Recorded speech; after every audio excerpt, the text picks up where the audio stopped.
point I can set it and forget it on technology. Tell it what to do, it does it, it doesn't require any more of my time.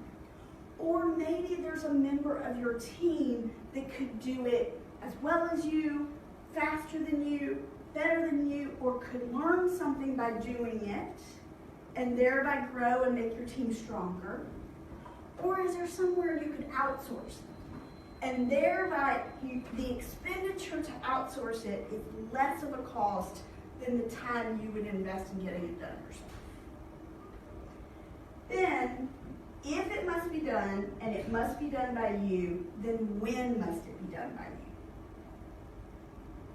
One thing to keep in mind between these two questions is, if you are investing your time doing what someone else could do just as well, if not better, you're robbing yourself of time to do what only you can do. Because we all have things only we can do.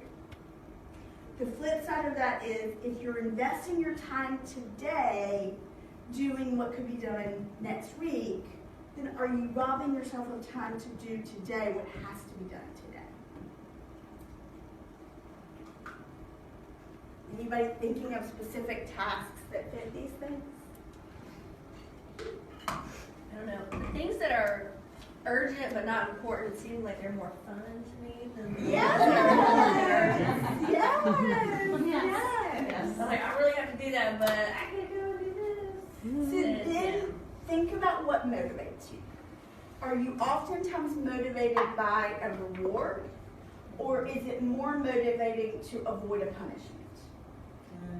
And then how could you link whatever is going to be more motivating to what really needs your attention? What's that carrot you can put in front of yourself? And then more importantly, how can you celebrate when you got it done? We live in a do society. So if all we do is spend every day getting things done, what keeps us motivated and fueled and excited for the next thing? Not celebrating is what leads to burnout. So just take a few minutes at the end of each day and say, what did I do today that was awesome? And then, if it's still being slid down the to-do list day to day to day, maybe it's not going to get done by you. So if it really needs to get done, is there somebody else that can do it? I find alignment is a really big part of task management. If we align our actions with both what we're motivated to get done, but also what we enjoy getting done, then we're more likely to get it all done. So how can you align your actions with what matters most? And how can you make what matters most appealing? Not to overwhelm you with too many tools at one point in time.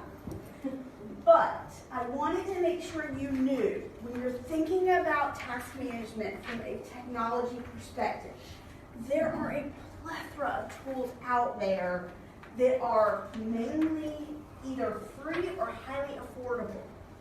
So keep these in mind, and there's easy reference for all of them at organizedforsuccess.biz/resources.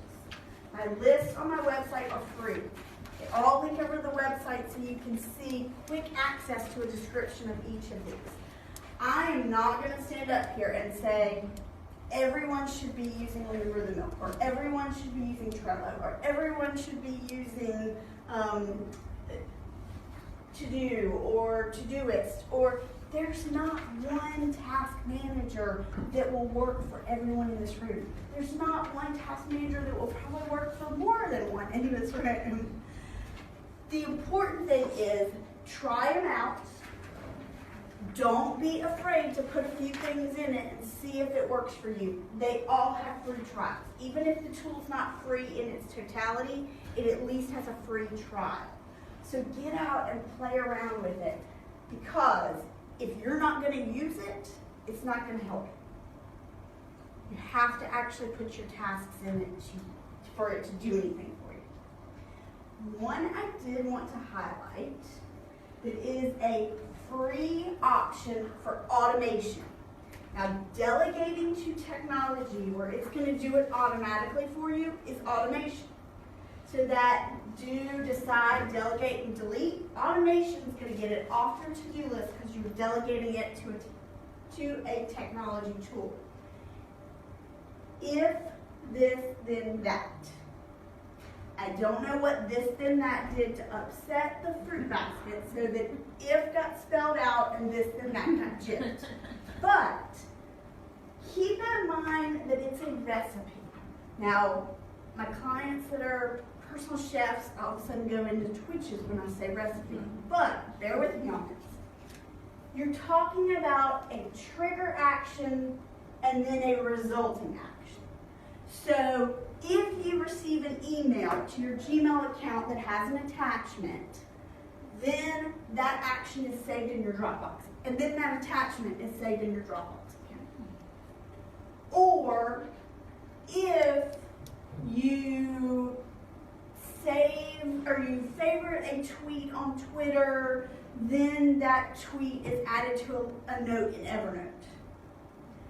You pick what recipes work best for you, or now they call them applets. I don't know.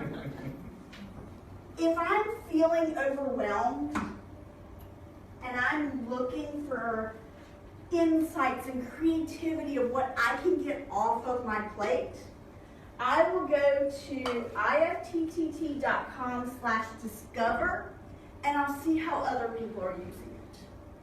Because if I look at their recipes and I say, oh, I can do that, I can do that, I can do that, then I'm marking things off my to-do list. The other option is this ifttt.com/services. That website will list all of the different platforms and actions you can work into a recipe. I mean, there's things like you can use if this, then that to turn on a light in your house, or adjust your thermostat, or receive a text message of what the weather is going to be for the day. I know, you're sitting there thinking, well, how long does it take you to pull up the Weather Channel app to see what the weather is going to be? Those seconds add up. You have 1,440 minutes in every day. Those seconds add up to minutes, the minutes add up to hours, and then your day is gone. It's like, oh, I'm only going to hop on Facebook for 10 minutes, and an hour is gone. Those seconds add up. If you do not find the recipe you are looking for on If This Then That, there are alternatives of Podbox and Zapier, but those are paid alternatives, whereas If This Then That is a free. So just keep that in mind. Another option for using automation to get things off your to-do list is to automate the updating of your information for your contacts. Somebody changes a job, so they have a new email address. Somebody gets a new title at work. They update it on LinkedIn. You're not keeping up with every single one of your contacts that changes on LinkedIn. I use Easily Do. I give it access to my accounts. It will alert me. This contact in your contact database has a new email address. I can say, okay, update the contact, or I'm not sure that's the right person, let's let it slide. That way, I don't have to worry about it. I'm not missing new email addresses or title changes or things like that. Just another way to get things off your to-do list so you save minutes in your day. Anybody lose minutes surfing the internet? Never. It's just bright shiny thing, or a squirrel comes running across and you're bouncing between different things. So technology is another way to save those minutes so that you don't get called up and pulled in different directions.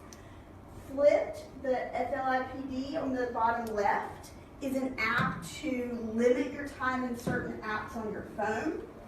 The other ones are mobile browser, desktop and laptop browser extensions. So you download it to your Chrome browser, your Firefox browser, your Safari, whatnot. And it will say, okay, you can only spend 15 minutes on Twitter, and then we're going to shut that website off from you. Or 20 minutes on LinkedIn, or whatever your time frame is, so that way you don't run down a rabbit